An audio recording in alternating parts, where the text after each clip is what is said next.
Assalamualaikum warahmatullahi wabarakatuh. Kami akan menjelaskan mengenai variasi hormon pada manusia. Hormon reproduksi wanita ada testosteron, LH, dan FSH. Sedangkan pada hormon reproduksi pria terdapat hormon perangsang folikel, luteinizing hormon, dan hormon testosteron.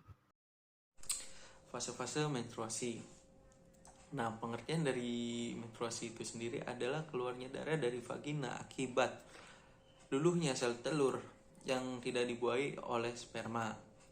Nah, biasanya menstruasi itu terjadi sekitar 28 hari sekali. Namun, pada menstruasi setiap wanita itu berbeda-beda.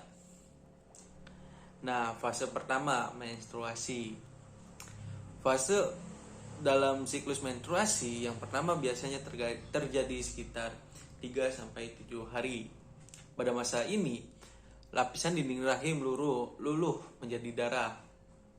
Nah, pada hari pertama sampai hari ketiga itu biasanya darahnya yang keluar agak banyak, sekitar 30-40 mili. Nah, pada hari pertama dan hari ketiga itu biasanya terjadi yang namanya kram perut atau sakit perut atau apapun itu yang biasanya diluluhkan oleh tiap wanita. Nah, fase yang kedua pra-ovulasi dan ovulasi. Nah, pada fase ovulasi lapisan dinding rahim yang sempat luluh akan mulai menebal kembali. Lapisan dinding rahim tersebut cukup tipis sehingga sperma dapat melewati lapisan ini dengan mudah dan bisa bertahan kurang lebih selama 3-5 hari. Proses penebalan rahim dipicu oleh peningkatan hormon. Nah, yang terakhir itu fase yang ketiga, yaitu pramenstruasi. Pada fase ini, lapisan dinding rahim makin menebal. Hal ini dikarenakan folikel yang telah pecah dan mengeluarkan sel telur membentuk korpus luteum. Kemudian memproduksi progesteron yang membuat lapisan dinding rahim makin menebal. Nah, jika terjadi pembuahan, Anda akan mulai merasakan gejala pramenstruasi atau PMS. Kalau bahasa sekarangnya PMS. Seperti perubahan emosi yang lebih sensitif dan perubahan kondisi fisik seperti nyeri pada payudara, pusing, cepat lelah ataupun kembung.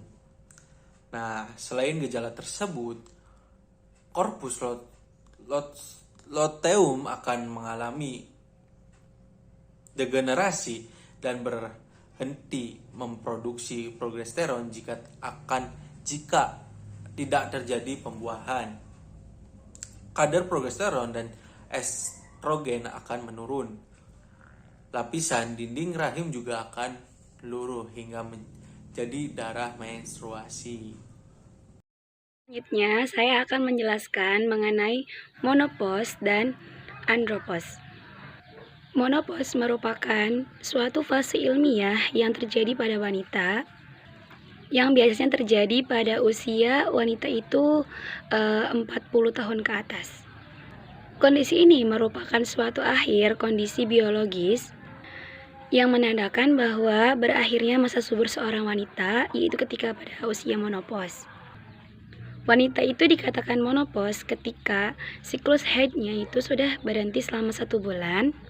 Berhentinya siklus menstruasi tersebut akan memberikan konsekuensi kepada kesehatan fisik maupun yaitu pembahasan mengenai andropause. Andropause ini merupakan suatu kondisi yang disertai dengan penurunan hormon testosteron pada laki-laki.